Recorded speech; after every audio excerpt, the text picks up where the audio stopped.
Muscle strength বাড়ানোর জন্য আমাদের কিন্তু আলটিমেটলি কিছু এক্সারসাইজ আছে, ব্যাক মাসেল স্ট্রেনিং এক্সারসাইজ আছে, যেগুলো সবসময় পাওয়া যায় ইউটিউবে এবং ডাক্তার কাছে গেলেই দিয়ে থাকে।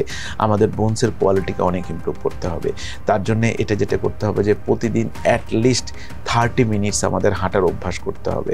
আবার এতে আমাদের ক্যালসিয়াম সমৃদ্ধ খাবারের পরিমাণটা বাড়ায় দিতে হবে এবং অ্যাটলিস্ট আধা ঘন্টা সূর্যের আলোতে থাকলে সকাল 10টা থেকে বিকাল 3টার মধ্যে আমাদের যে ন্যাচারাল সান মানে সূর্যের আলো রয়েছে সেখানের মাধ্যমে আমাদের স্কিন থেকে কিন্তু ন্যাচারালি ভিটামিন ডি তৈরি হয়। সেখানে কিন্তু আমাদের এই ভিটামিন ডিটা বোনসের কোয়ালিটিকে অনেক ইমপ্রুভ করবে এবং ভবিষ্যতে যদি এক্সারসাইজ রীতিমতো যদি প্রতিদিন আধা ঘন্টা এক্সারসাইজ করা যায় তাহলে মাসেল স্ট্রেনগুলো বাড়লে আমাদের কাজ করার কোয়ালিটি এবং ক্ষমতাও বেড়ে যাবে। সেক্ষেত্রে কিন্তু পরবর্তীতে ডিস্কের উপর লোড অনেক কমে যায় এবং রোগীগুলো কিন্তু অনেক ভালো থাকে এখানে।